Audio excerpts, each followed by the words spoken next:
Hello' everyone, সকলোকে লুকুমনি blogger চেনেললৈ বহুত স্বাগতম। আজি লৈ আহিছোঁ মটৰ আলু দি বনোৱা চিতল মাছৰ এটা টেষ্টি ৰেচিপি।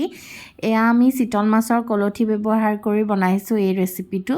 আপোনালোকে যিকোনো মাছেদিও এইটো ৰেচিপি বনাই খাই ট্ৰাই কৰিব পাৰে। তো এয়া চাওকচোন, একদম গৰমে পৰিৱেশন কৰি আপোনালোকক দেখাইছোঁ। তো ব'লক এতিয়া ৰেচিপিটো চাওঁ। এয়া হৈছে চিতল মাছৰ কলঠি, ডাঙৰ 4 পিচ লৈ লৈছোঁ। আৰু যিসকলে নতুনকৈ চেনেলটো চাই আছে প্লিজ চেনেলটো ছাবস্ক্ৰাইব কৰি দিব, লগতে বেল আইকনটো টিপি দিলে আহিবলগীয়া ভিডিঅ'সমূহৰ ন'টিফিকেশ্যন পাই যাব। এয়া 4 পিচ চিতল মাছ লৈ লৈছোঁ। তাৰপিছত ইয়াতে এতিয়া বিলাহী, জলকীয়া, নহৰু, আদা আছে, ধনিয়া পাত আৰু মটৰ লৈ লৈছোঁ। এতিয়া সোৱাদ অনুসৰি হালধি, নিমখেৰে এই মাছখিনি ভালদৰে মেৰিনেট কৰি ল'ম। এয়া যাতে মাছৰ পিচবোৰত ভালদৰে লাগি যায় হালধি নিমখখিনি, তেতিয়াহে মানে খাবলৈ সোৱাদ হয়। আৰু যিহেতু ডাঙৰ যে মাছ পিচখিনি, তো অলপ লাহেকৈ ভাজিব লাগিব, নহ'লে ভাঙি যাব পাৰেতো। তো সেইটো কাৰণে ফ্ৰাই পেন এখন পাতি ল'লোঁ। তাতে এতিয়া এপিচকৈ মাছখিনি দি দিছোঁ আৰু ভালদৰে দুই পিনে ভাজি ল'ম ধুনীয়াকৈ। আৰু সেই 3 পিচহে গ'ল, মানে 4 পিচ দিবলৈ মানে অসুবিধা হৈ গৈছে। তথাপিও কোনোমতে এপিচ জোৰালোঁ আৰু দেই। তাৰপিছতে এয়া আলুখিনি এনেকৈ স্লাইচকৈ কাটি ধুই ল'লোঁ। আনফালে কেৰাহী এখনত তেল দি দিছোঁ। বেছি তেল ব্যৱহাৰ দৰকাৰেই নাই।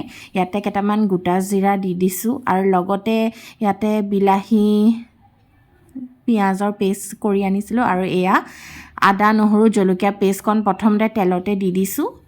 জিৰাখিনি ফুটোতেই আদা, নহৰু, জলকীয়া পেষ্টখিনি দি দিয়া হৈছে। অকণমান মিডিয়াম টু ল' ফ্লেমত ৰখা হৈছে দেই ফ্লেমটো, নহ'লে পটককৈ জ্বলি যাব পাৰেতো। আৰু এতিয়া এইখিনি বিলাহী, পিঁয়াজৰ পেষ্টটো ইয়াতে দি দিলোঁ ধুনীয়াকৈ। এইখিনি অলপমান হাই ফ্লেম কৰি ভজাৰ পিছত তেলটো নিজে এটা ৰং আহি গৈছে। ইয়াতে এতিয়া সোৱাদ অনুসৰি নিমখ দি দিম। এতিয়া একদম ল' মিডিয়াম কৰি দিছোঁ। আৰু লগতে হালধি ½ টিস্পুন দি দিলোঁ। তাৰপিছতে আপোনালোকে ইয়াতে এড কৰিব জিৰা গুড়ি ½ টিস্পুন। তাৰপিছতে এড কৰিব ধনিয়াৰ গুড়ি, সেইটো ফুল টিস্পুন দিব সেয়া। আৰু ৰেড চিলি পাউডাৰ, জলকীয়া গুড়িটো ½ টিস্পুন এড কৰি দিছোঁ। আৰু এইখিনি এতিয়া ভালদৰে মিলাই দিছোঁ। আৰু গেছটো কমত থৈছোঁ দেই, নহ'লে জ্বলি যাবতো মছলাখিনি। এয়া ধুনীয়াকৈ মিলাই দিছোঁ। ধোঁৱা আহি গৈছে, একদম ধোঁৱা আহি আছে। আৰু এইখিনি আলুখিনি যে আছিলে কাটি ৰাখিছিলোঁ ইয়াতে দি দিলোঁ।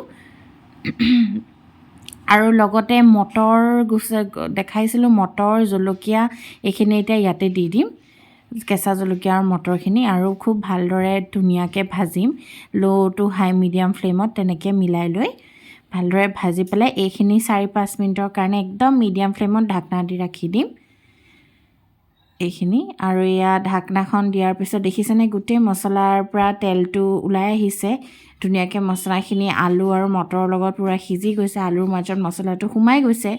আৰু তেতিয়াহে খাবলৈ ভাল হয়। এইখিনি টাইমতে আমি ফ্ৰেছ ধনিয়া পাত কেইডালমান এড কৰি দিলোঁ। আপোনালোকেও দিব, ধনিয়া পাতটো দিলে আৰু টেষ্টটো ভাল আহিব।